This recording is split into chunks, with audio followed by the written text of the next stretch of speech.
Soan.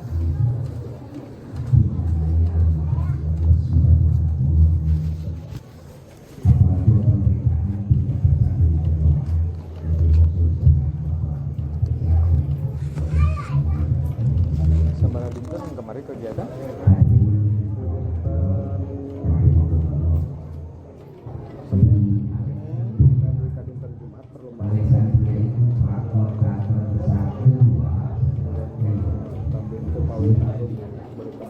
Ada museum besar banyak menghibur ribuan manuskrip salah satu primadona di sana yang banyak memegang faktor itu untuk dikerjakan adalah manuskrip dari abad pertama Hijriah.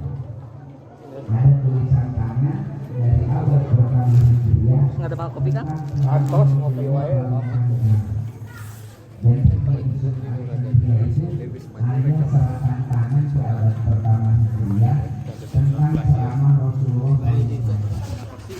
Saya baca dari mulai salam sampai akhir 16 nomor nomor 1. Ternyata durasinya 9 menit 18 detik. Jangan ceramah Rasulullah paling lama 8 menit Pak Bu. Kami abdi ayeuna ceramah langkung 8 menit itu bid'ah.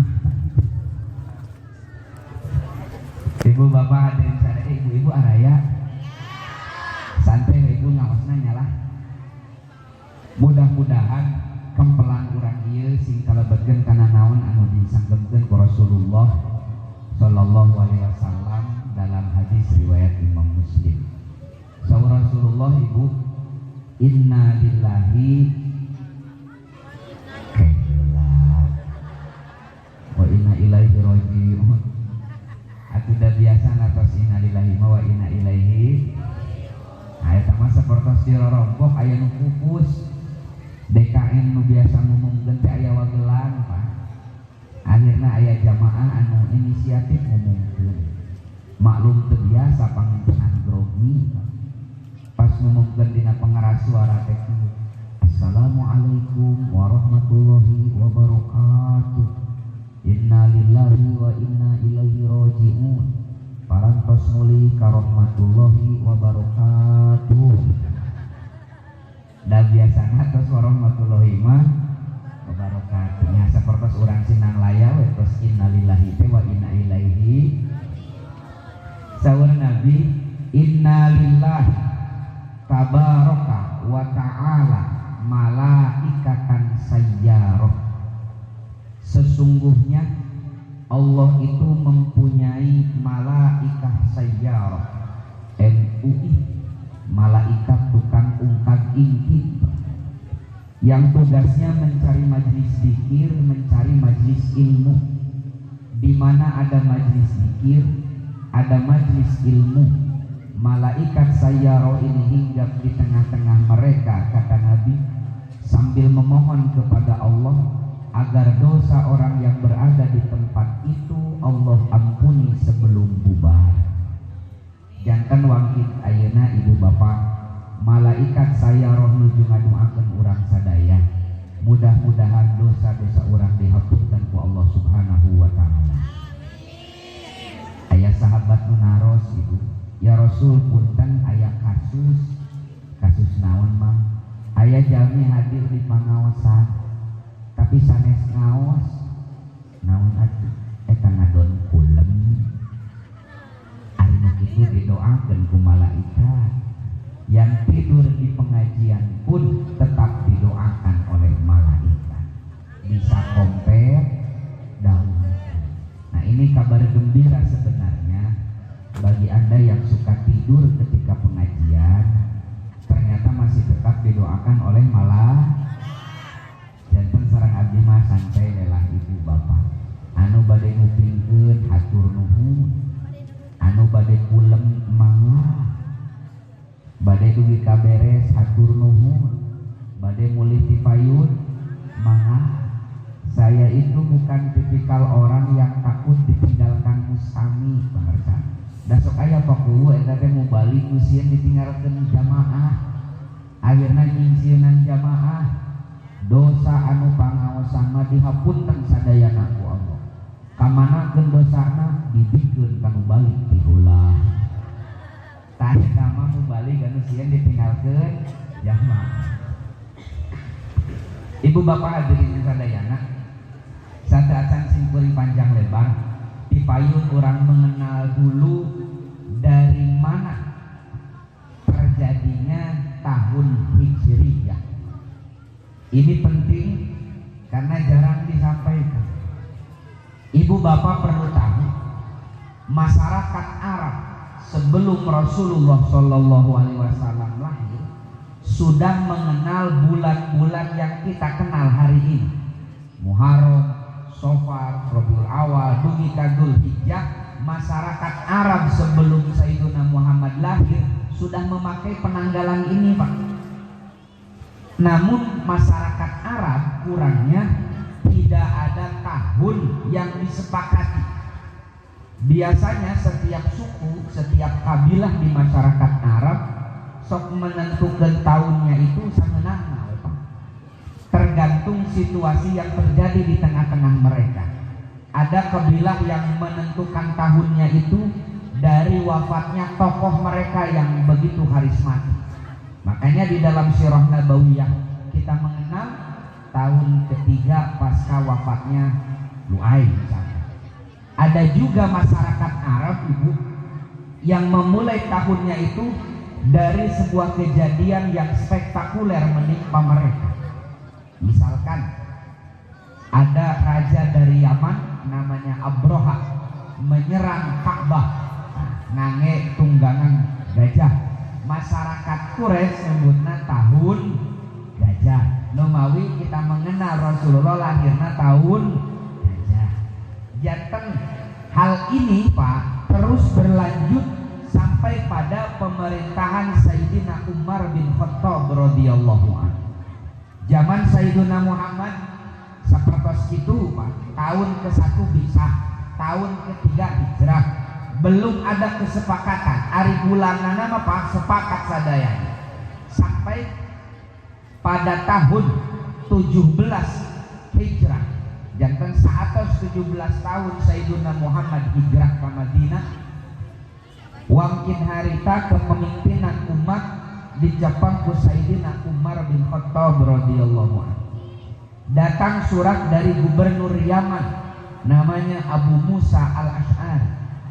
Saur Abu Musa al-Ash'ari, "Ya Amirul Mukminin, wahai tuan, saya mendapatkan surat dari Anda yang mangsanya Sya'ban.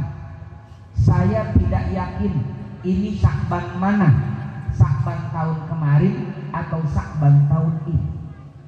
Kabayang panjenengan Paku kenging serat di gubernur Paku kedah ngayakeun kegiatan anu pada bulan Juli tanpa tahun.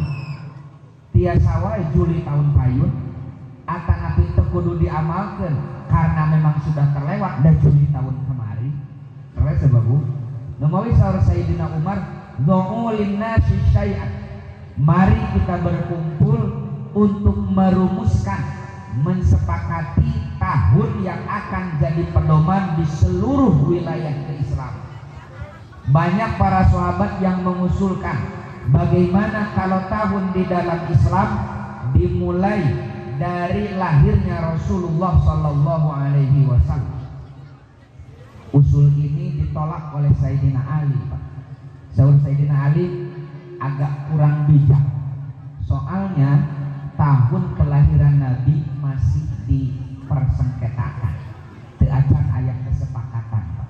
Aya nu nyebatkeun Nabi teh lahir tahun gajah pas tahun rejeun, Pak. Ada juga yang mengatakan Nabi itu lahirnya 3 tahun setelah penyerbuan Abroha. Jadi kurang bijak kalau dah kapungkur mata acan aya akte, Pak.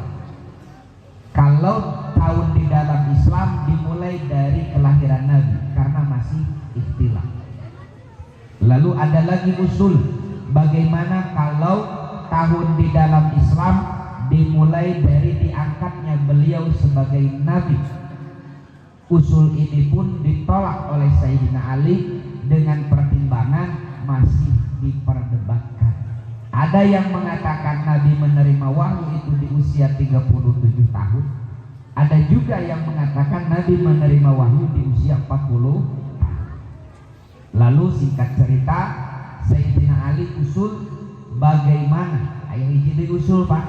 Kalau lahirnya Nabi masih diperdebatkan, kalau diutusnya Nabi masih diperdebatkan, ada satu kejadian yang kita tidak akan berbeda pendapat.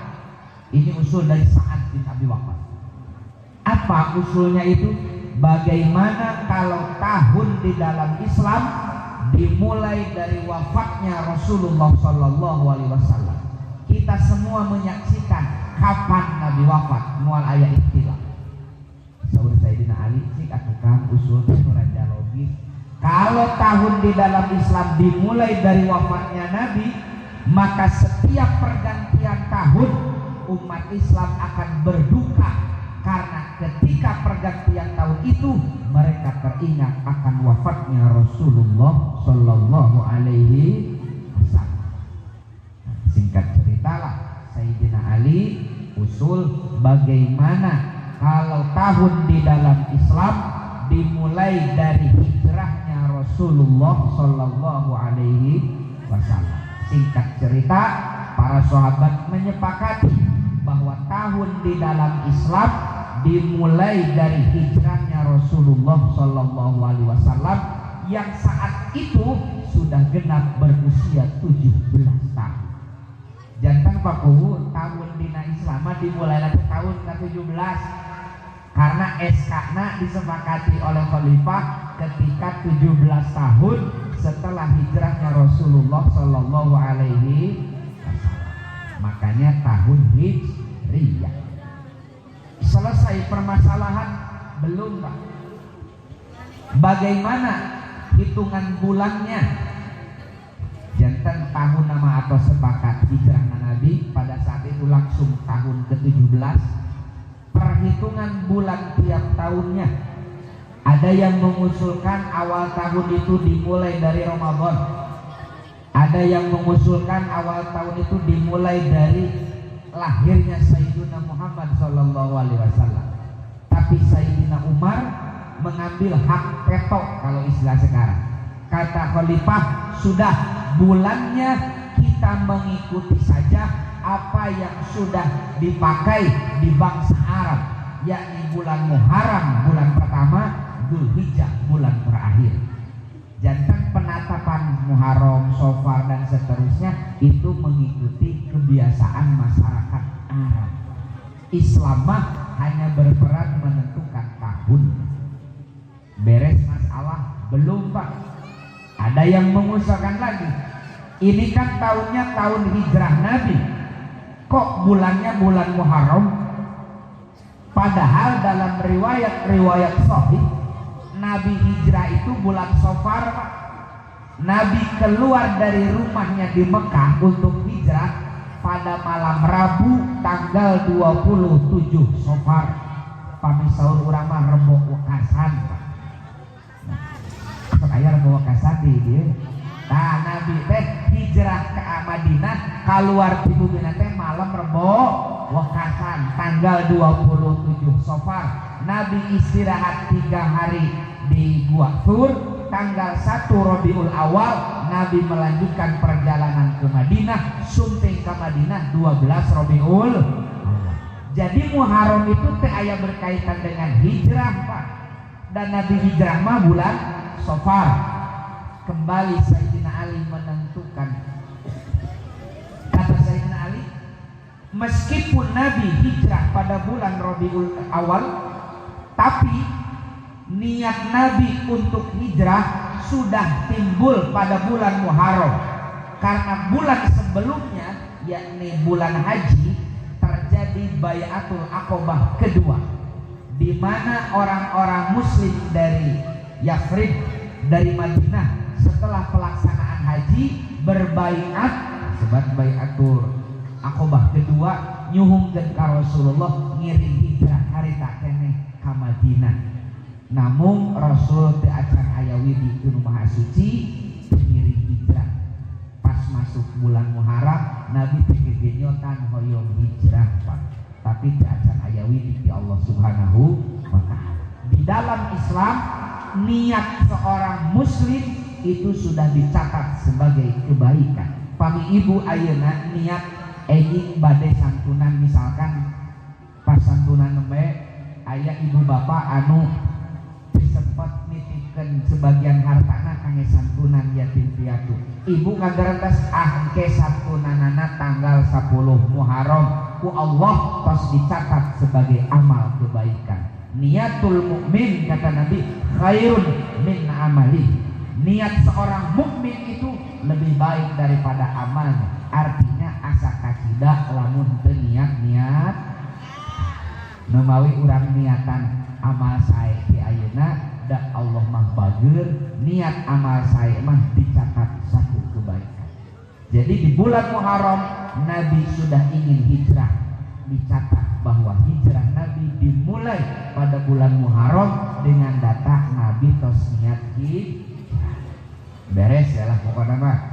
Itu tentang tahun baru Hijriah teh diayakeunana pada masa Sayyidina Umar bin Khattab. Dimulai pada tahun 17 Hijrah. Ini bisa dibaca Bapak Ibu di dalam Fathul Bari Syarah Sahih Bukhari ketika membahas Manaqibul Ansor. Bab Manaqibul Ansor, bab tentang kemuliaan orang-orang Ansor. Di bawahnya ada min aina ar-rihut tarikh. Dari kapan para sahabat menentukan tahun di dalam Islam? Ibu bapak hadirin sadayana, tiris bu, rada tiris tentang pergantian tahun ieu lah simkuring moal panjang lebar nu dibahas. Simkuring bade ngajak sadaya supados sadar ternyata Pak, urang sebagai manusia tidak bisa lepas dari satu fakta. Fakta itu adalah waktu. Kita sebagai manusia ibu tidak bisa lepas dari yang namanya waktu. Waktu itu ada dua Pak. Satu waktu yang telah berlalu yang tinggal sejarah atau histori. Dua waktu yang akan datang itu masih misteri.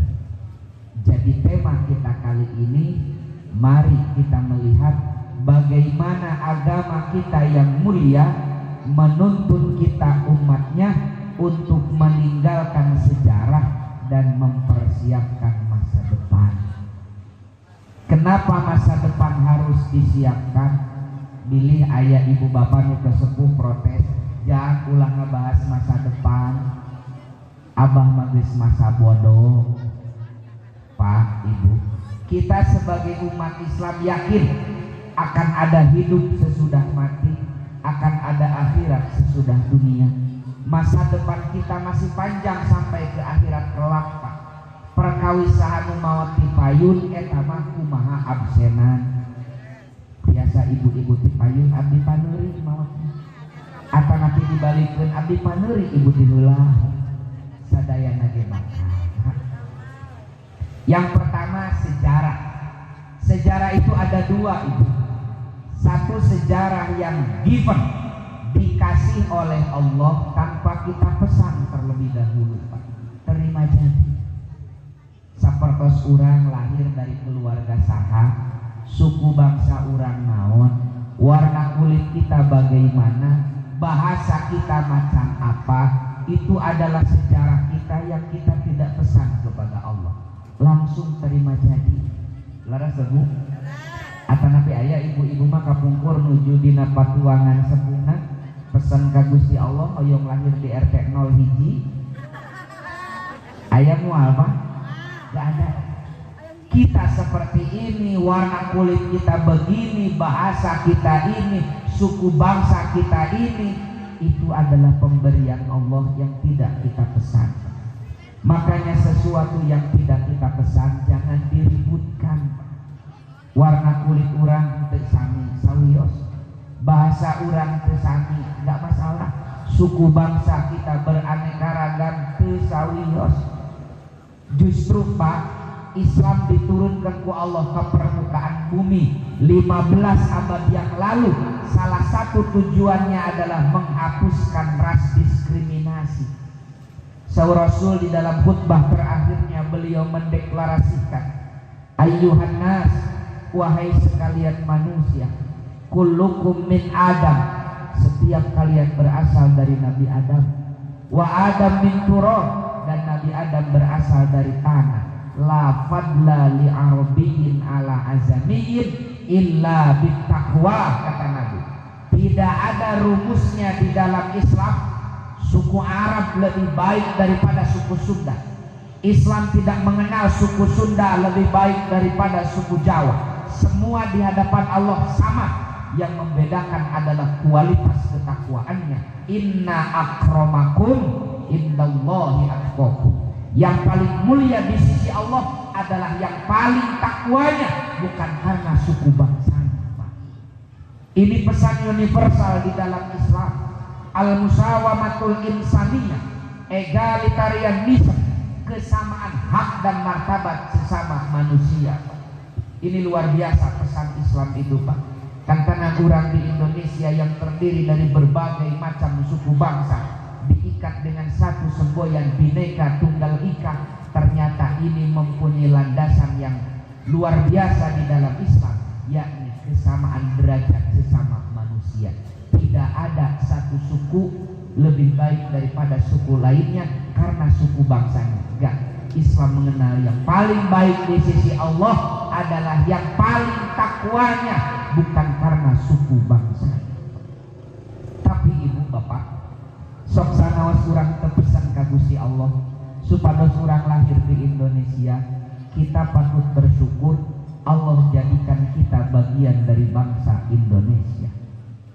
Ibu-ibu bingah jantan orang Indonesia. Pak paling dia mah repeh aya ibu-ibu. Gening melempem. Tunu, ibu bersyukur jantan orang Indonesia. Kunaon bersyukur? Tah iya masalahna baku. Ibu bersyukur jantan orang Indonesia nya bersyukur. Kunaon bersyukurnya duka. Makanya kata Al-Quran, wa amma bi ni'mati rabbika fahaddits. Nikmat Allah itu sebut-sebut supados urang mensyukurinya. Da urang mah pamit disebat-sebat mah sok hilap mensyukuri. Numawi ayeuna urang absen nikmat Allah kepada kita bangsa Indonesia. Syukuran urang Allah ciptakeun bagian dari bangsa Indonesia. Kahiji ibu, Indonesia teh negara dengan iklim paling stabil di dunia, Pak. Karena berada di garis khatulistiwa.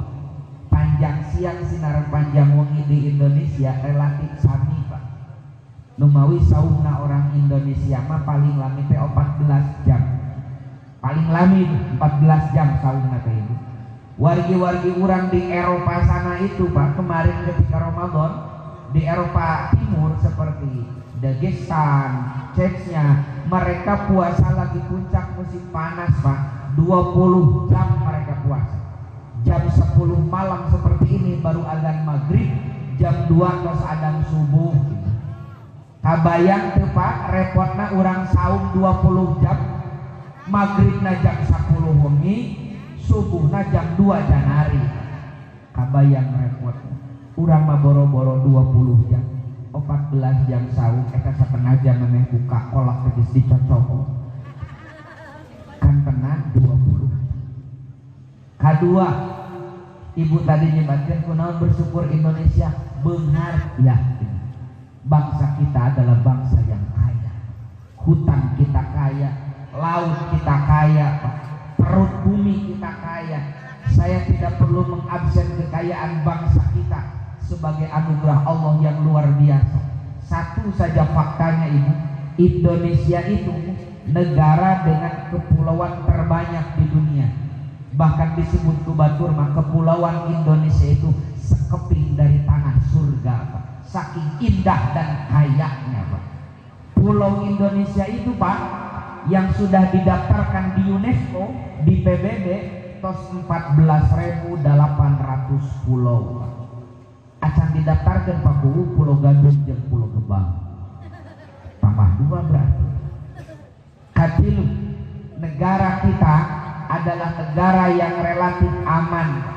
Negara yang relatif aman. Saya pernah menyampaikan waktu di Kang Ajengan Nurdin tahun 2019 awal saya mengikuti seminar internasional. Salah satu pematerinya adalah Syekh Adnan Al-Afyuni, mufti Syafi'iyah dari Damaskus, Syria, penulis kitab Al-Alaqah Bainad Din wal Watan. Setelah selesai seminar kita ngobrol. Kata beliau, di mana? Bahasa urang. Saya dari Indonesia. Kata beliau, bersyukurlah kau menjadi bangsa Indonesia karena kalian hidup di negara yang aman sehingga kalian bebas mengamalkan ajaran agama tanpa was-was. Kami ini di Suriah, kata beliau, yang sudah 8 tahun perang saudara, keamanan entah harus di mana kami temukan. Jangankan untuk pengajian sampai larut malam begini ibu bapak, kata beliau, mau Jumatan saja kami ini was-was karena banyak kasus ketika kami khidmat ibadah Jumat tiba-tiba bom bunuh diri meledak di tengah-tengah masjid. Saudara kita di Palestina Pak, Jumatan kamari tesieun kenapa? Bisi aya roket ISIS meledak di masjidnya. Jantan ibu bapak di Suriah, di Palestina, kulantara negara nanti aman, rek Jumatan wae was-was bisi aya teror. Di Indonesia mah bakatku aman, alhamdulillah. Nuju Jumatan tiasa kulem. Alhamdulillah. Jantan di Palestina, di Suriah mah hese bade pangaosan dugi ka wengi kieu teh dan negara nanti aman. Di urang mah kulantara negara na aman, nuju pangawasan tiasa alhamdulillah. Numawi anu kulem anu nunutan mangga lajengkeun ibadah hese di Suriah mah. Numawi ibu bapak, kita dididik oleh guru-guru kita di pesantren, kita didoktrin oleh guru-guru kita di Nahdlatul Ulama, hubbul waton minal iman, cinta tanah air bagian daripada iman Pak. Ini penting kita ulang-ulang di tahun baru Hijriah ini.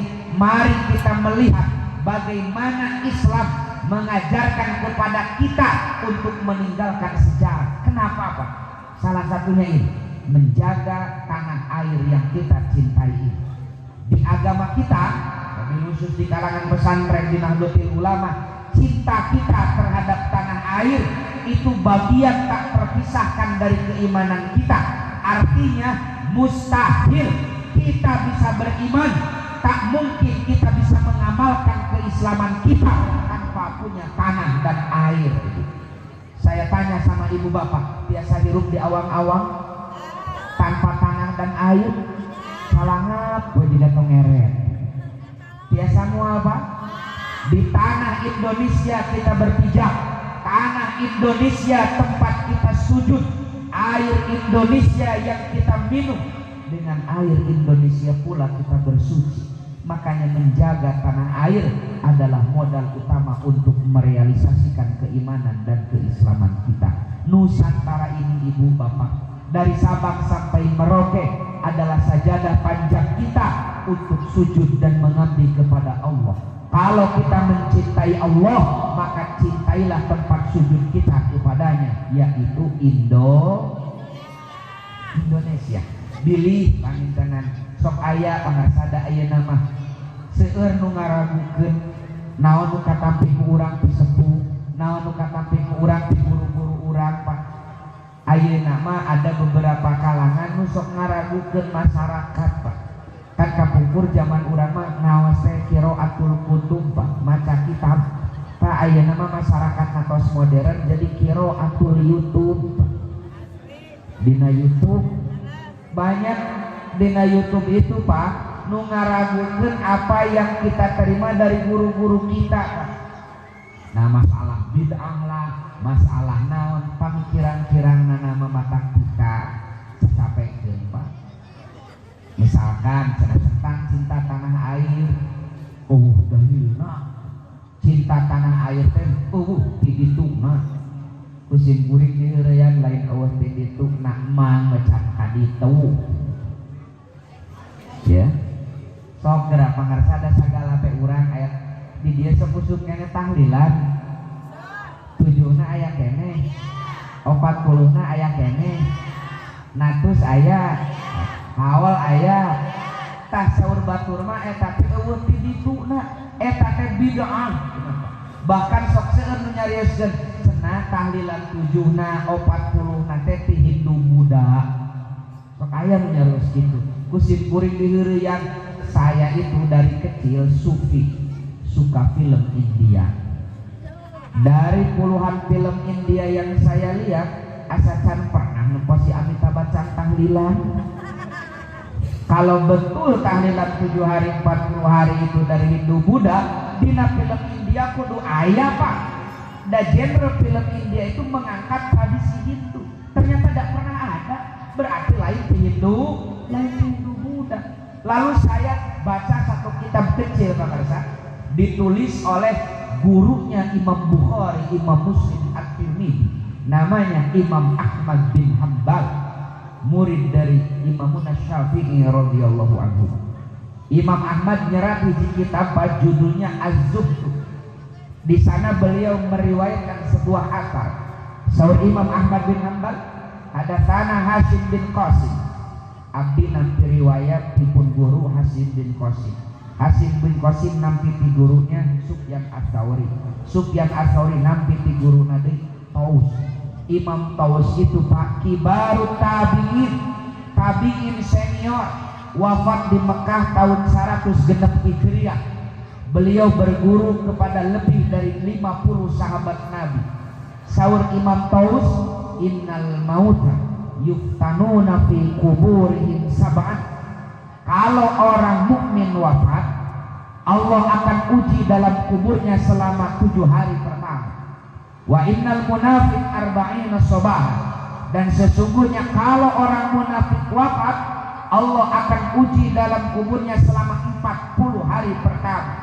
Fakanu yastahibbuna ayyun ama anhum tilkal ayyam. Tabi'in nu nyarios. Oleh karenanya kita senang bersedekah makanan di hari-hari itu 7na 40na yang pahalanya dihadiahkan kepada si mayit. Eta aya geuning teh dituna ditabiin soleh Pak sanes ti Hindu Buddha atuh teresep tahlilan makali ulah seneng galeuh teu seneng teu kenging beres kan urang mah leres Ibu. Ieu Pak jangan dikira ayeuna urang memperingati tahun baru Hijriah ieu Pak. Jangan dikira ieu teh tidak lepas dari kritikan saudara-saudara kita Pak. Tingali geura dina YouTube Pak. Ada orang yang mengatakan memperingati tahun baru Hijriah teh bid'ah, eueuh di dituna nurutan orang kafir. Eta aya Pak. Puguh teu disiarkeun wae Hijriah teh sok paroho masyarakat teh Pak. Kan tenang teu disiarkeun sapertos kieu. Kapan lagi anak cucu kita mengenal bulan-bulan Hijriah kalau kita sebagai orang tuanya tidak mensiarkannya, salah satunya dengan memperingati pergantian tahun Hijriah. Ini bukan hanya seremonial Pak, tapi kita berusaha untuk mengenalkan anak cucu kita terhadap tahun yang dipakai oleh sejarah Islam, yakni tahun Hijriah. Nah gitu pokoknya mah ibu bapak ulah seueur engutan ulah dujika ibu diajar ti leuleutih ka guru di lembur ka ajengan di lembur ari karek ningali YouTube 2-3 kali geus nyalahkeun ajenganana Pak. Seueur ayeuna mah ajengan teh salah eta tidak eueuh ti dituna. Di mana ibu apal dina YouTube. Mawi termasuk mencintai tanah air Pak. Jangan dikira mencintai tanah air itu tidak ada yang nolak. Banyak mereka saudara-saudara kita yang membenci tanah airnya Pak. Bahkan kecintaan terhadap tanah air kata mereka Pak Kuhu adalah penyebab kemunduran kerajaan Islam itu karena nasionalisme, karena ta'assub syu'ubiyah nasionalisme. Para ulama kita menjawab bahwa cinta tanah air bukan hanya sunnah para anbiya tapi sebagai naluri kemanusiaan. Misalkan di dalam surah An-Nisa ayat 66 Allah Subhanahu wa taala nyarioskeun walau anna katabna alaihi aniktulu anfusakum aw ikhruju min diyarikum ma fa'aluhu illa qalilun minhum, kata Allah. Saur Syekh Wahbah Zuhaili dalam tafsir Al-Munir fil Aqidah wa Syariah wal Manhaj, beliau menyampaikan wa fi qaulihi aw ikhruju min diyarikum, dalam sabda Allah aw ikhruju min diyarikum, atau mereka diusir dari tanah kelahirannya, ima'u ila hubbil watan, ini adalah isyarat untuk mencintai tanah. Bahkan Sayyiduna Muhammad ketika hijrah itu, beliau ketika keluar Mekah Pak, istirahat sejenak di Zuhfah. Ini bisa Anda baca di dalam Sahih Bukhari. Lalu beliau berdiri di atas batu besar di Zuhfah, ningali lingkungan sekitar, apakah aman untuk melanjutkan perjalanan atau tidak. Kan menuju di udang Quraisy Pak. Nuju ningali situasi Pak, tak sengaja Nabi melihat pertigaan menuju Mekah. Cukup lama Nabi berdiri menatap kemana jalan itu menuju ke Mekah Al-Mukarramah, tempat di mana beliau lahir, tumbuh, berkembang, dewasa, berkeluarga di Mekah. Hari ini harus beliau tinggalkan tanpa tahu kapan akan kembali. Tekarawas ibu Sayyidina Sayyidina Muhammad ngalih mereh. Lajeng mantena nyarioskeun sambil ningali Mekah, sungguh engkau adalah sebaik-baiknya tempat yang aku cintai. Andai masyarakatmu tidak mengusirku, tak akan pernah aku tinggalkan engkau wahai Makkah tercinta. Hadis Sahih Bukhari. Lalu Allah menurunkan Jibril membacakan jawaban Allah untuk kesedihan Sayyidina Muhammad meninggalkan Mekah ketika hijrah. Kata Allah, innalladzi farada alaikal Qur'an laradduka ila ma'ad. Surat Al-Qasas ayat 85. Muhammad bagi ulah letih hati, Allah yang telah mewajibkanmu, Allah yang telah memerintahkanmu mengamalkan Al-Quran, salah satunya hijrah, akan segera mengembalikanmu ke Mekah Al-Mukarramah. Engke ge mulih deui bager ulah sedih. Kata Al-Imam Ismail Haqqi Al-Hanafi dalam tafsirnya Ruhul Bayan, beliau memberikan catatan begini Pak, wa fi tafsiril ayah isyaratun ila anna hubbal waton minal iman. Dari tafsir ayat ini ada isyarat bahwa mencintai tanah air bagian daripada iman.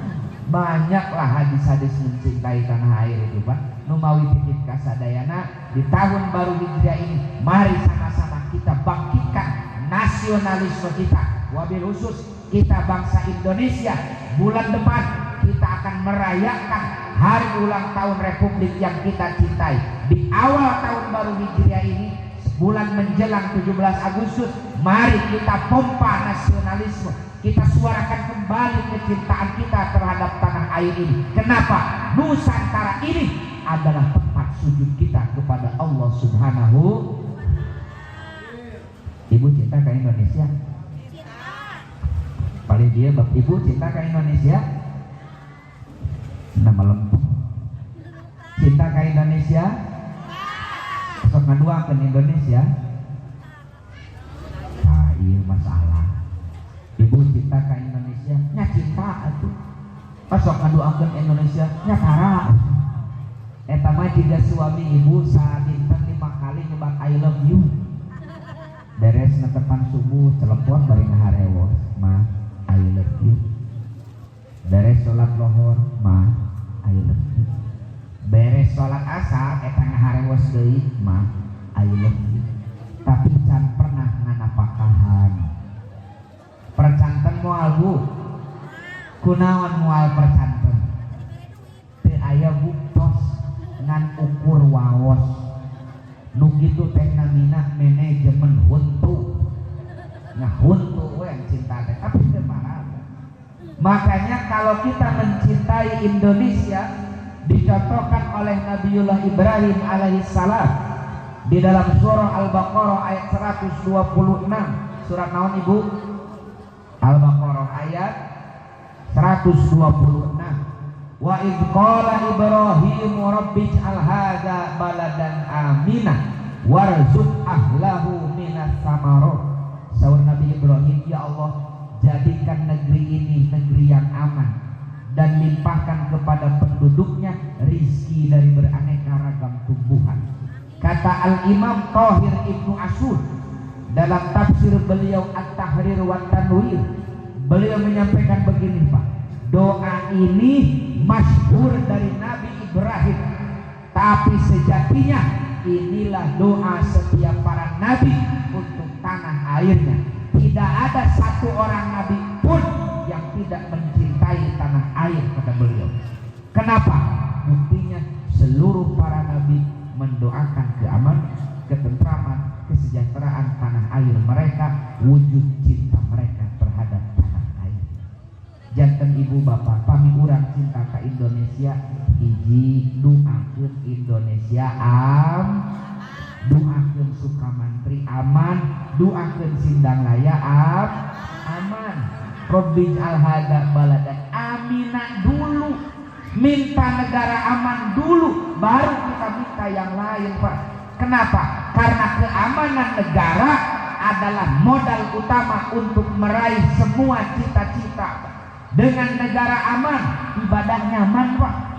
Cobi pami negara urang aman, biasa pangaosan silaturahim dugi ka wengi kieu. Moal kuncina negara dengan negara aman bisnisnya, dengan negara aman belajarnya, dengan negara aman nyandung atuh da ari aman boro-boro bade ngadua hiji ge riweuh Pak. Nu mawi intina doakeun Indonesia mata di wengian tahun baru Hijriah ieu.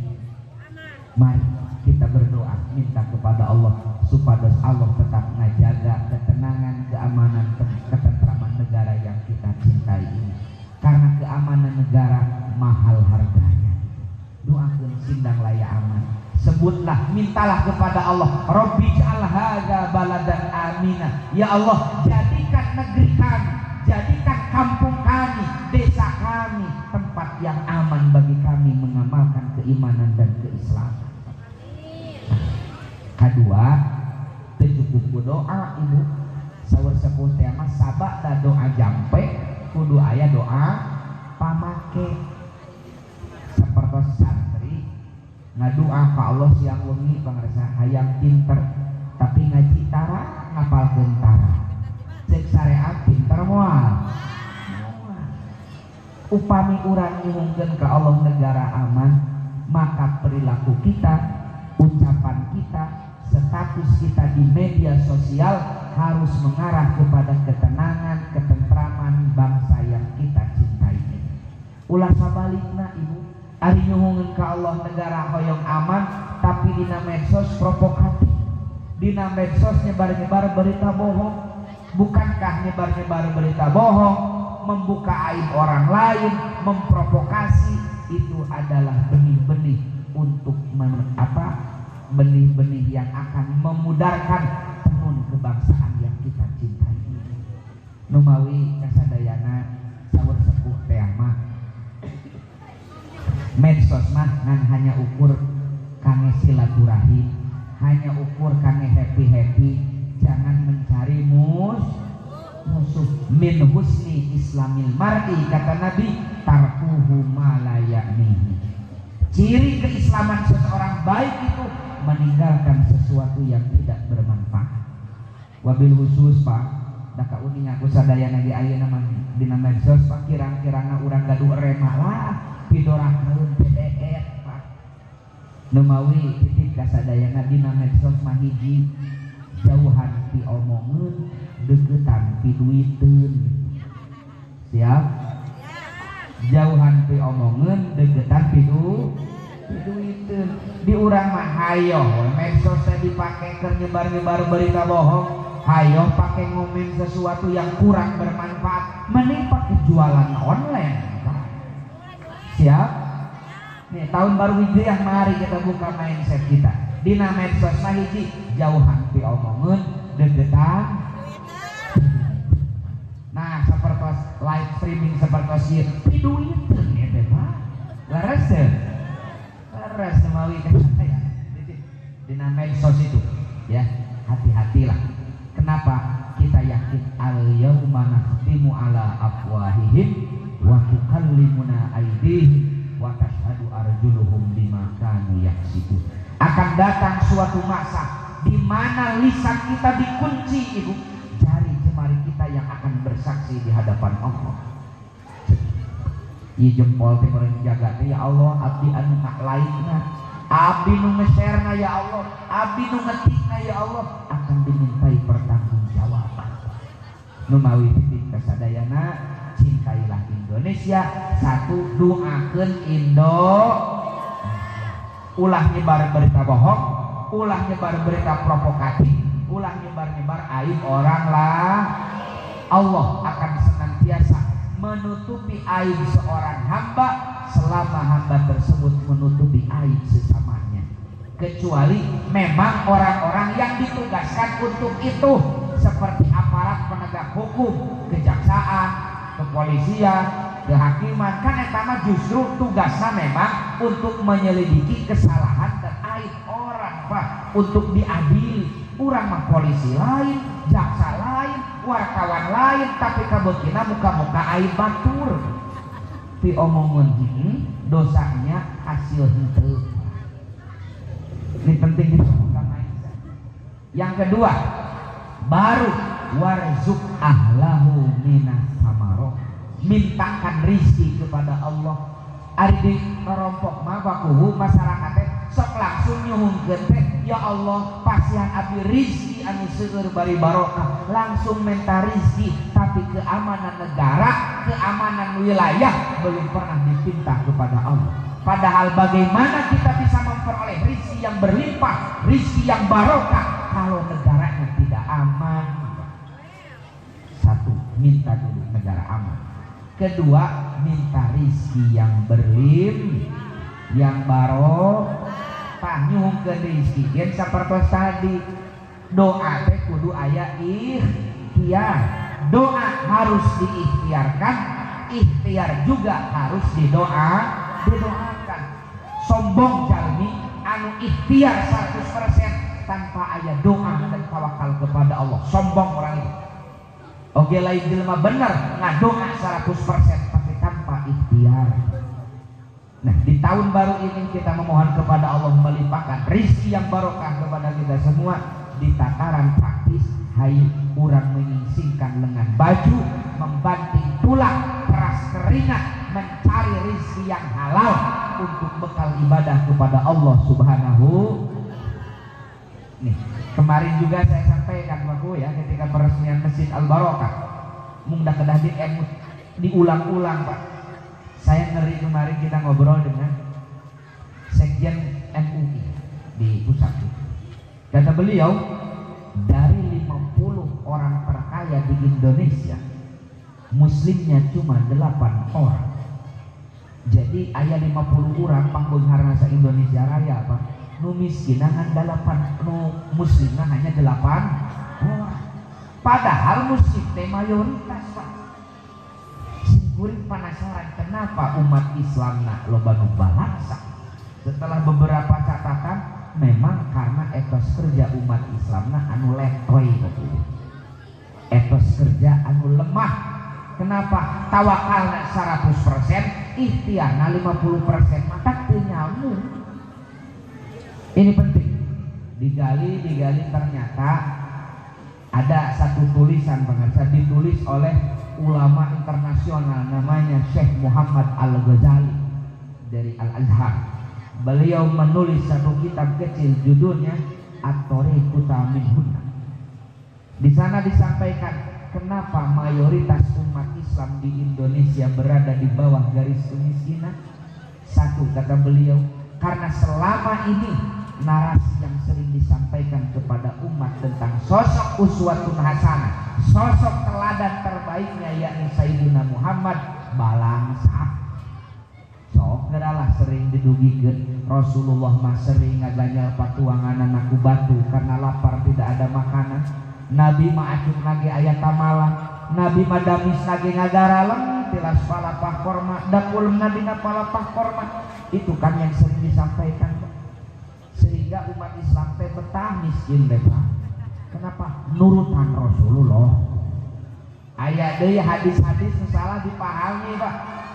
Misalkan hadis sahih Pak Bukhari Muslim, saur Nabi, orang miskin akan masuk surga 500 tahun lebih dulu daripada orang kaya. Palingan termotivasi miskinnya pasti tak semang kunaon miskin hoyong lebat surga pangpayuna. Saleuheung mun asup surga bener kumaha di alam dunia balangsa, di akhirat neraka. Naudzubillah min. Kedua, hadisna saur Nabi dalam Bukhari, ketika aku mi'raj, Allah membawaku ke surga, dan kalian tahu penghuni surga kebanyakan orang-orang miskin. Itu kan pengarsannya hadisnya. Penghuni surga itu kebanyakan orang-orang catat, dua hadis ini bukan motivasi Nabi agar umatnya miskin, bukan.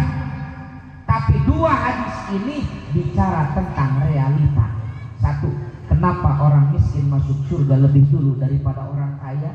Cek syariat oge atuh nu miskin mah hisabeuna ge moal pati seueur, LPG ge moal lila. Misalkan kayak di alam mahsyar tadi dipanggil nu miskin sapayu, rekening nol, kekayaan teu gaduh, aset lah komo cek malaikat junjung. Tapi nu beunghar ketika dipanggil Paku rekening 20 miliar, dihadirkan dulu OJK dan PPATK, bisi ayat transaksi yang mencurigakan, di mana asalna duit ieu jeung ka mana geus dipasorupkeunana. Lami Pak, telatna orang kaya masuk surga bukan jelek Pak, tapi hisabeunana lami Pak. Mata kurang sok ngadoa ka Allah nyuhunkeun hisabai yasir, hisaban anu gampil. Dalamun urang kaya raya tapi kita puguh milarian hartana halal ditasorupkeun kana jalan nu dipikaredok ku Allah, gampang LPG teh Pak. Jadi ulah sieun beunghar dengan alasan bisi dihisab jaga di akhirat. Bisi aya nu miskin soleh seperti itu Pak. Kenal miskin sieun atuh teu beunghar mangke teh dihisab ku Allah. Memang nu miskin moal dihisab Pak. Dihisab tuh beunghar misalkan gaduh doma 500 nanem pakana 3 hektar moal jadi hisaban hese Pak. Tapi nu miskin boga doma hiji ngarit tina galengan batur moal dihisab gitu. Kedua, kenapa orang miskin mayoritas di surga?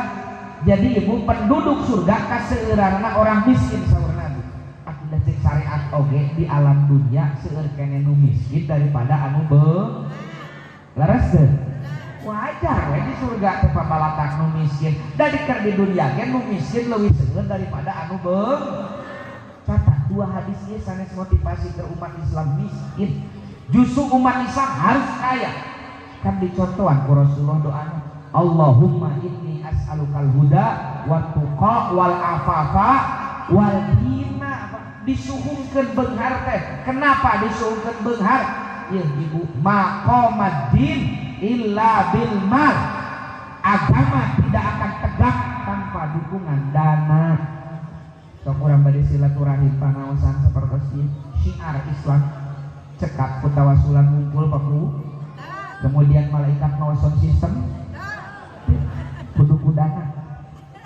Kita mau membangun masjid, mau membangun madrasah, mau membangun pesantren, cekap ku istighosa hungkul ngantosan malaikat Jibril mawa besi jeung semen. Kudu ka toko material. Pertarosanan ari toko materialna kersa dibayar ku surat Al-Ikhlas. Kudu kudana. Saya sering sampaikan nu gratis dina rukun Islam ngan maca syahadat. Nu gratis dina rukun Islam hanya baca syahadat. 4 sisanya perlu dana. Sholat perlu dana? Perlu. Ibu. Nah, sarung bukan namanya pembagian caleg. Kan kita yang harus beli. Puasa Ramadan peryogi dana periogi nda buka jadi sahur mata aya anggaran tina dana desa bebunya. Kita sendiri yang harus beli. Apalagi zakat, apalagi naik haji. 60 juta Pak ayeuna ongkos naik haji teh. Jadi ayat tina rukun Islam ongkosna wae 60 juta. Eta ongkosna umur acan oleh-oleh. Ini menandakan bahwa umat Islam harus kaya agar bisa bayar zakat, bisa munggah haji, bisa menyantuni yatim, menyantuni jongkok, menyantuni janda tua. Kade garis bawahi janda tua santuni teh. Ari janda muda, janda pirang mah montong disantuni. Koleksi eta mah.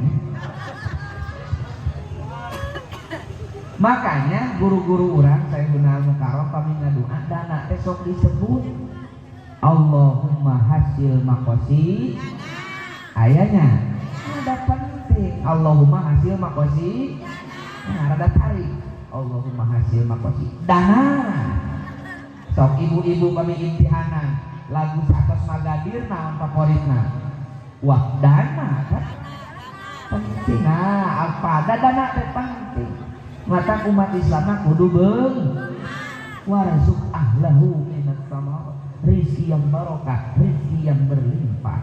Ayo beunghar. Tuh, dapat ku. Hese diajak beunghar. Padahal malaikat teh nu ngamimikeun mah teh. Nembe pas wabi daroh hayang beunghar. Ayo cek malaikat teh maneh mah serius sore ya.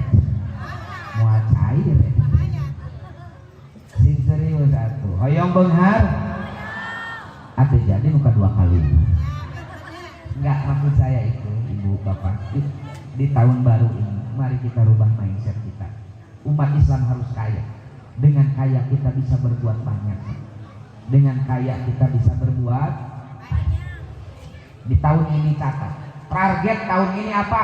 Kita harus kaya. Tahun ini kita harus menjadi muzaki, harus bayar zakat, harus lunas ONH, menyantuni yatim, nyumbang masjid, nyumbang madrasah diniyah. Itu target mana teh? Nih di awal tahun ini mari kita godok itu. Hayang beunghar. Nah paling dia mah ibu-ibu narek teh. Betah miskin bu. Oh semangat dah tuh. Hayang beunghar. Usaha. Dannya. Pan saur sepuh mah lamun hayang mayor kudu daek mai. Lamun hayang ngagel kudu daek ngak. Lamun mung kalaparan kudu minum pepelakan ngarah pepelak lak-lakan nu mawi pamarentah pajor-joran masaros kapaku 20% dari dana desa dari anggaran APBN itu digelontorkan untuk menyupport masyarakat dalam ketahanan pangan Pak. Kenapa? Kira kumaha pamarentah lain mukul ngamotivasi dimodalan Pak ku pamarentah teh. Pesantren melalui Kementerian Agama aya namanya inkubasi bisnis pesantren Pak. Satu pesantren dikasih modal 75 sampai 600 juta Pak. Satu pesantren ini untuk modal usaha.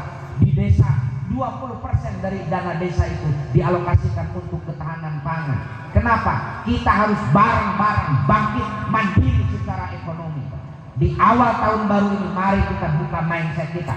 Umat Islam harus kaya. Kenapa? Fakir teh ditaudan ku Nabi teh Pak. Allahumma inni a'udzubika minal kufri wal fakri wa adzabil qabri wal qillah. Ya Allah tebikeun abdi tina kekafiran, kefakiran, azab kubur dan kekurangan. Ditaudan ku Nabi.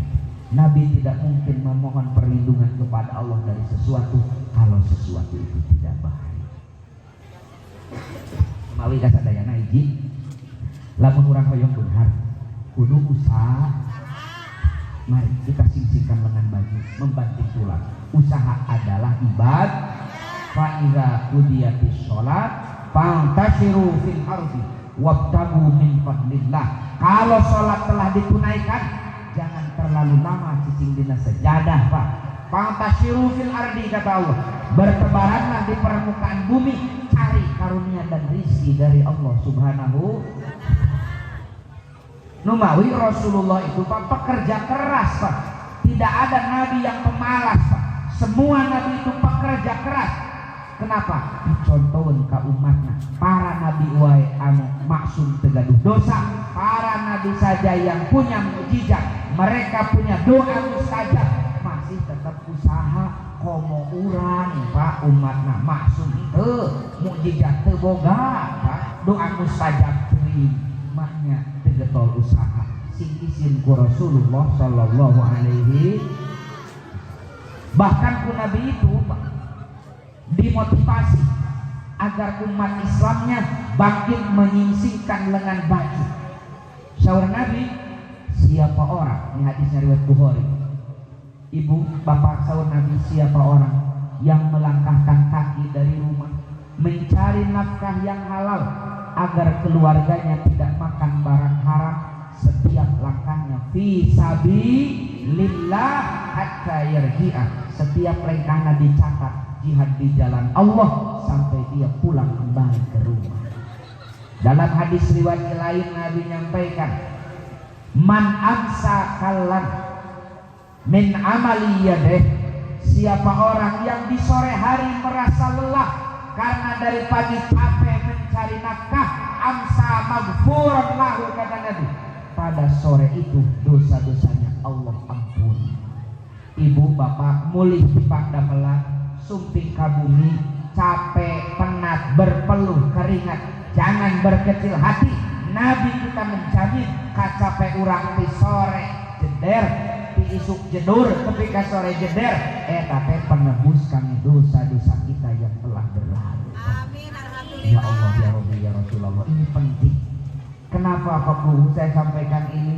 Ya lebar, pemerintah tos menggelontorkan dana untuk kemandirian ekonomi, untuk ketahanan pangan, tapi kalau mental umatnya mental lembek, bukan mental pekerja keras, berapapun dana, berapapun modal yang dititipkan, dia berkembang beak Pak, berkembang beak, bukan berkembang biak Pak, berkembang beak Pak.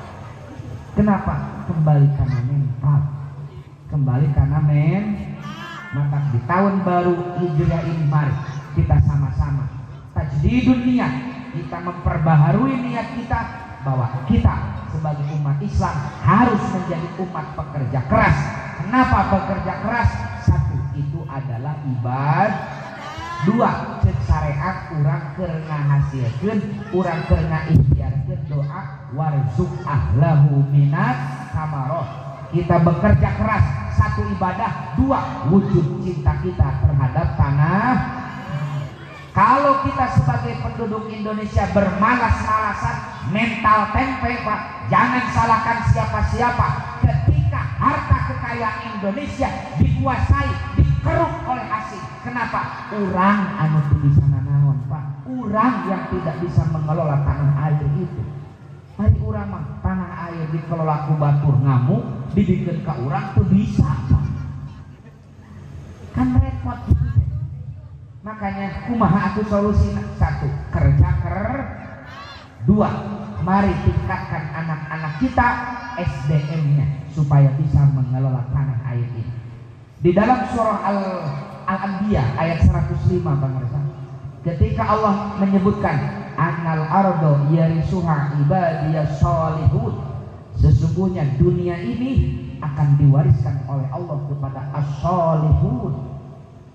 Kita kan biasa memaknai as-sholihun, soleh anu teu urang ibu, getol pangaosan, getol tahajud, getol wiridan. Tah cenah dunia teh bakal dikuasai kudu saroleh nu getol wiridan, getol pangaosan.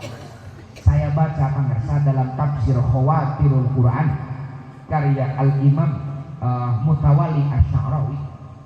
Beliau menyampaikan as-sholihun di sini adalah soleh duniawi, yaitu profesional. Dunia ini akan Allah wariskan, dunia ini akan dikuasai oleh mereka yang punya kecakapan, yang ahli dalam pengelolaan.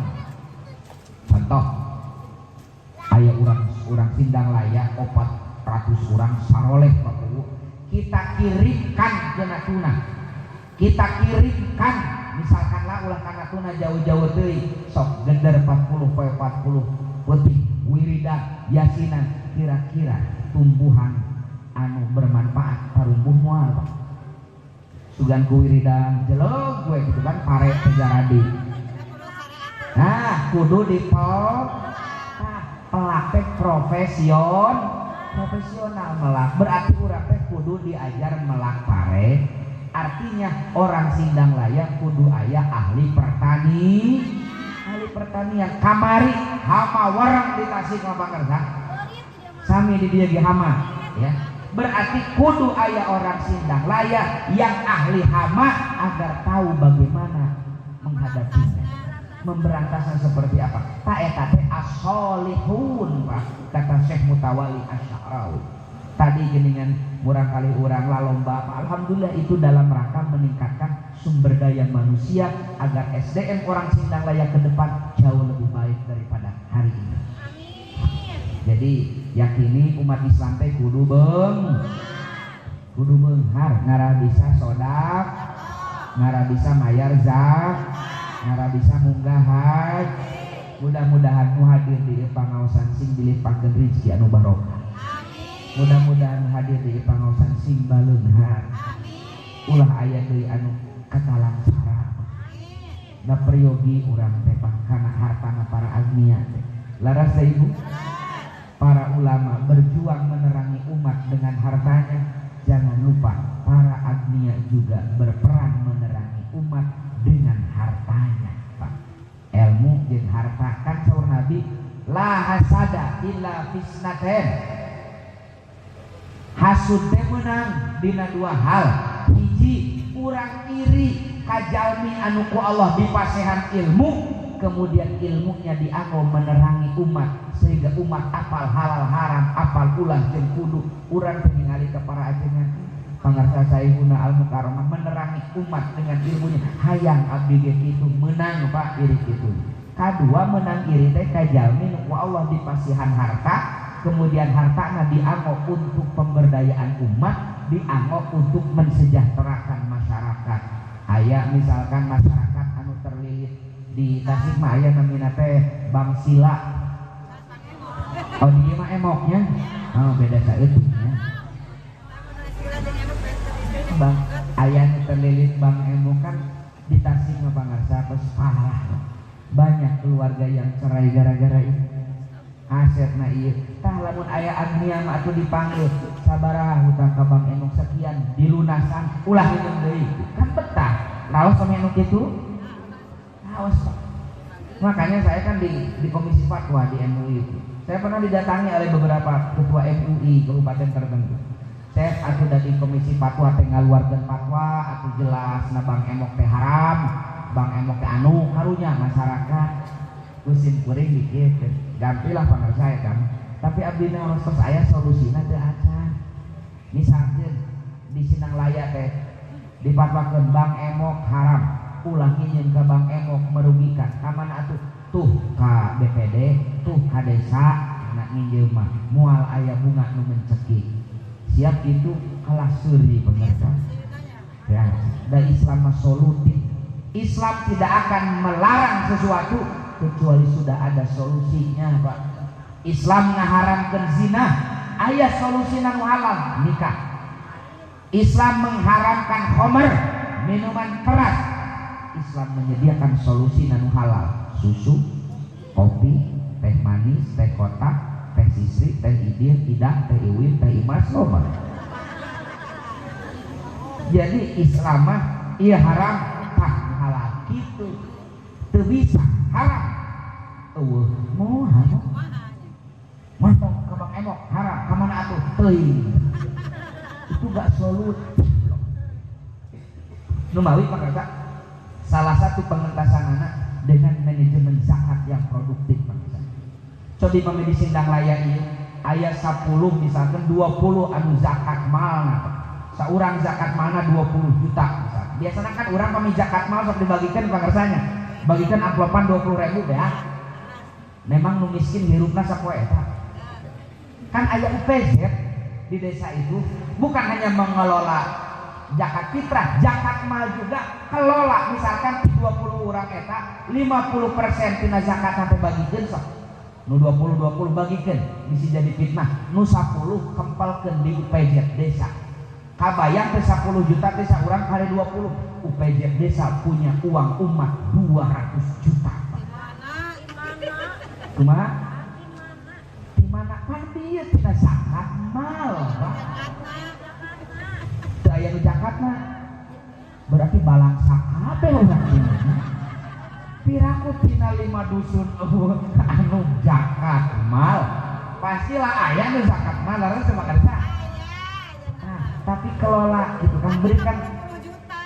lah Tapi 10 juta teh beda urang terang, Pak. Cobi ku pamiku para ustad di data pangarsa ku MUI dikelola nu zakat para muzaki cek zakatna emang sabaraha satahun abdi. Saya itu kemarin pernah Pak di satu daerah teman saya itu kemarin abdi ngetang zakatanana pangarsa 63 miliar zakatunana eta sok kamanakeun abdi bagikeun we cenah salamur bagi 100.000 ewan kita nego gitu kan. Ieu lain goreng dibagikeun kitu gen sae. Tapi alangkah lebih baiknya pamulah dibagikan sadayana dan judulnya ge atuz zakah. Ata itu mendatangkan, az-zakah itu an-numu, pertumbuhan. Jadi atuz zakah itu logatna teh datangkan pertumbuhan ekonomi. Dihimpun aya 200 juta misalkan pangarsa.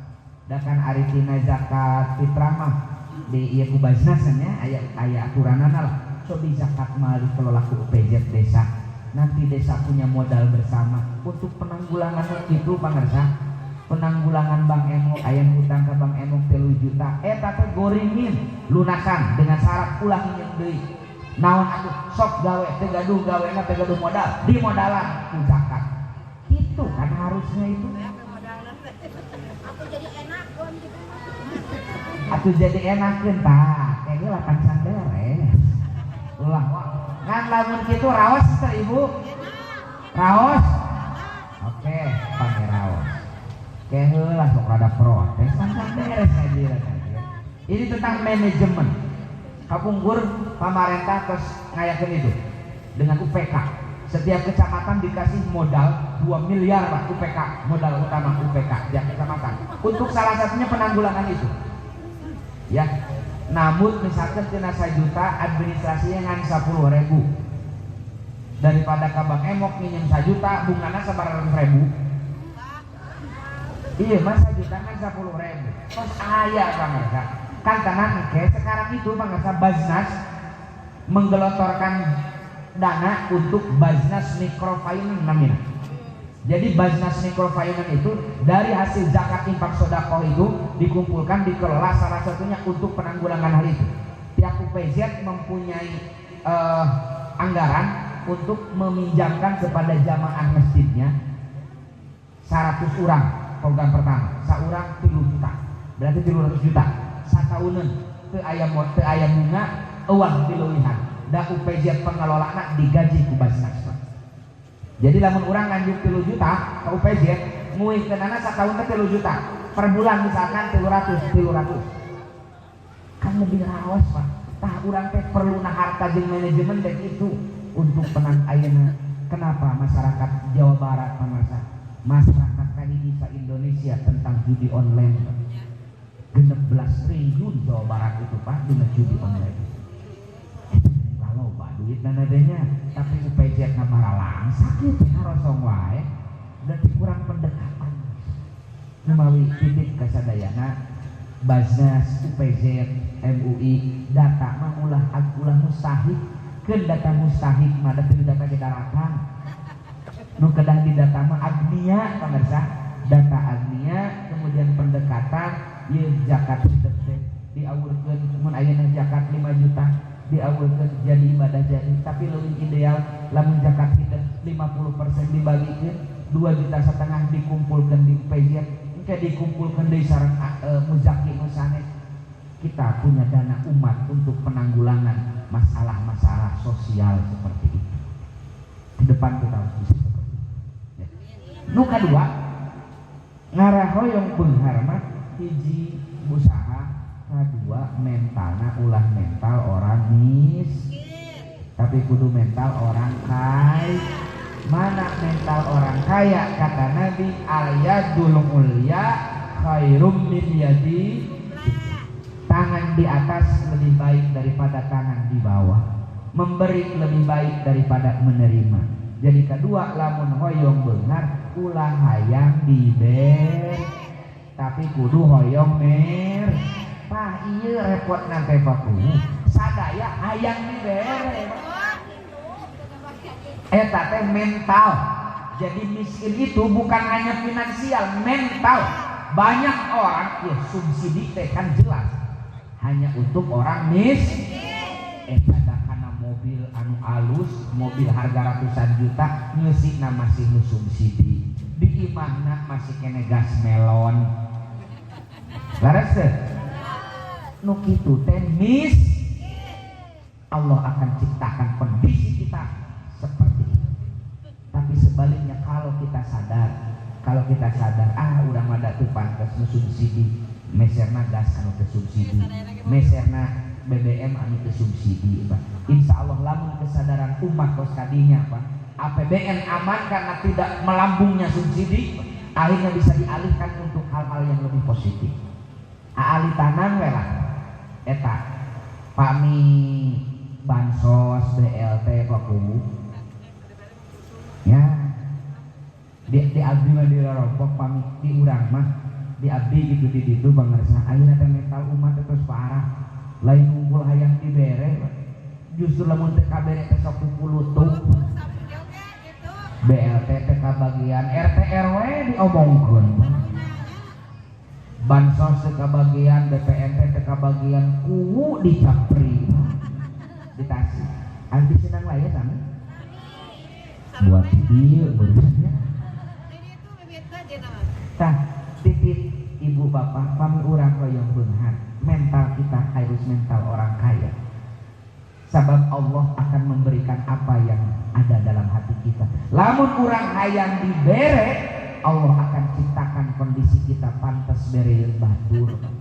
Tapi sebaliknya kalau kita ingin memberi orang, Allah akan bukakan pintu-pintu rezeki dari berbagai arah.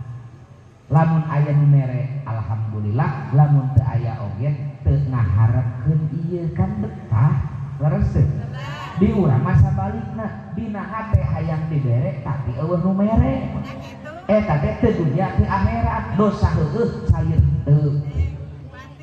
Nih di tahun baru ini mari kita merubah mindset kita.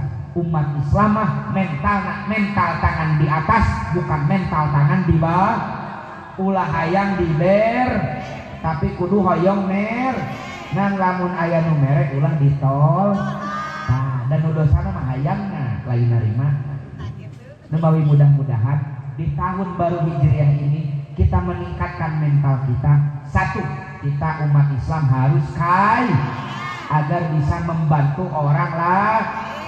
Lamun hoyong beunghar hiji kudu bekerja dua ulah hayang diber, ulah hayang dibere. Gak banyak lah yang ingin saya sampaikan. Tuh saja melangkung lah. Intinya tahun baru ya teh dua itu Pak. Mari kita sama-sama ngaruhi mental orang. Mental umat harus kita arahkan kepada yang lebih baik. Hiji, motivasi umat Islam supaya rajin bekerja keras. Karena kerja keras itu adalah ibadah yang luar biasa. Bahkan kata Nabi, man talaba dunya halal. Siapa orang yang mencari harta dengan halal, istighfafan anil masalah, agar terhindar dari meminta-minta kepada orang, jaa yaumal qiyamati wa wajhuhu kal qamar lailatul badri. Kelak di hari kiamat Allah akan bangkitkan dia dengan wajah berseri-seri seperti bulan purnama, ciri Allah ridho kepadanya. Nu kadua, yuk urang latih mental umat supados menjadi mental al-yadul ulya, tangan di atas, ulah jadi mental tangan di bawah. Dasawutina ta'limul muta'alim gitu. Penyebab kefakiran, penyebab kemiskinan salah satunya hayang diber. Nah, lain hayang memawi. Mudah-mudahan lah Allah Subhanahu wa taala masih hidayah taufik inayah ke urang sadayana agar bisa mengisi tahun baru ini dengan yang lebih baik daripada tahun kemarin. ulah seueur-seueur bisi enging ditaroskeun naon cenah penting pengajian tahun baru teh. Hiji, kurang kudu kerja dua, harus menjadi tangan di atas. Prinsip kita seperti itu, kerja keras dan jadi tangan di atas. Untuk apa? Khairun nas anfa'uhum linnas. Manusia terbaik adalah manusia yang paling bermanfaat bagi manusia lainnya. Meskipun hiji deui lah pangatra, meskipun dina Islam bagus disebutkan dina hadis, ajaban li amril mukmin, sungguh mental orang beriman itu menakjubkan. Lamun beunghar syukur alus, miskin sabar oge alus. Tapi kata Imam An-Nawawi, meskipun kaya syukur bagus, miskin bersabar juga bagus, ayyuhuma afdal, mana yang lebih bagus? Kata para ulama, kaya bersyukur lebih baik daripada miskin bersabar. Satu, orang miskin bersabar baik, tapi kebaikannya hanya untuk dirinya. Tapi orang kaya yang bersyukur, orang kaya nusok meremaweh kanu sanes baik, dan kebaikannya bukan hanya oleh dirinya tapi dirasakan oleh masyarakat sekitar.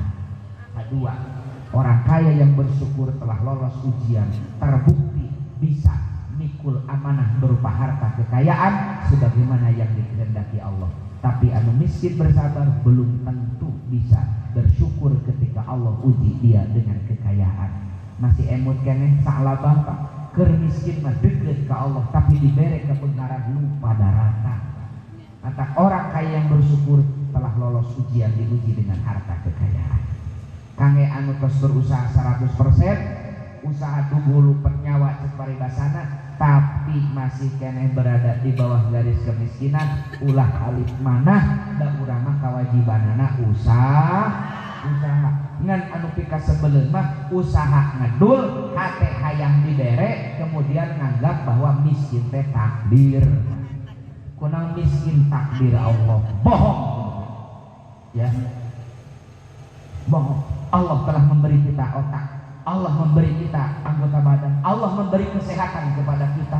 Lamun teu digunakeun semaksimal mungkin, tong nyalahkeun Gusti Allah, tong nyalahkeun takdir keadaan urang miskin Pak. Jika urang teu damang pangarsa, kunaon teu damang takdir, atuh lalandong berarti ngalawan takdir. Kan jelema kieu eta teh. Justru urang teu damang berobat, urang teu damang takdir, urang berobat oge tak. Kita berpindah dari satu takdir ke takdir yang lain yang lebih baik. Urang lamun menganggap kemiskinan itu takdir, maka keluar dari kemiskinan dengan kerja keras pun adalah takdir Allah. Kita berpindah dari satu takdir ke takdir lain yang lebih baik. Mudah-mudahan sekali deui di tahun baru Hijriah ini kita bisa merubah mindset kita. Umat Islam kudu beung, umat Islam kudu beung. Ngarang beunghar hiji usaha, kadua ulah toma, ulah hayang ide. Pemerintah sinaran masyarakat harus bergandengan tangan seuia sekata. Pemerintah menyiapkan program untuk kemandirian dan ketahanan pangan. Kita sebagai masyarakat, mari kita siapkan kerja keras, kita siapkan mindset yang benar agar bisa kerjasama untuk mengelola negara kita yang kita cintai.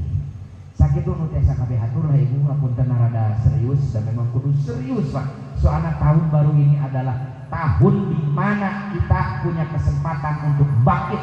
Salah satunya bangkit dalam bidang ekonomi. Kita sedang melawan satu hal yang mengerikan Pak, ketahanan pangan sekarang itu. Yang mengancam dunia itu adalah kelangkaan pangan itu. Kelangkaan pangan. Mudah-mudahanlah sekali deui siap beunghar.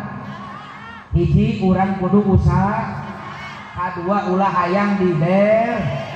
Kata beunghar bersyukur lebih baik daripada miskin hoyong nu baik, hoyong nu lebih baik.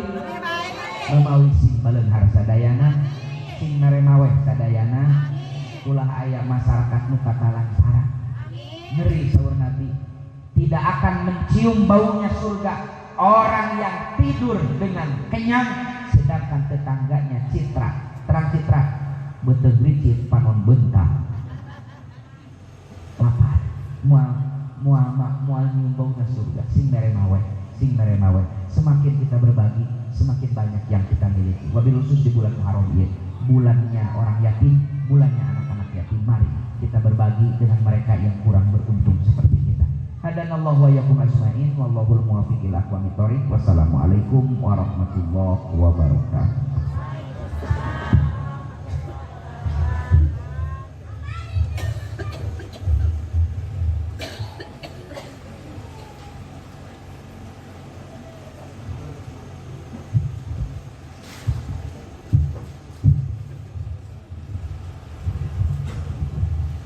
Atas penghormatan Tuhan Subhanahu melaksanakan kegabingan kegerjana saya Buna Al Mukarram di bagian kota Tasikmalaya anu parantos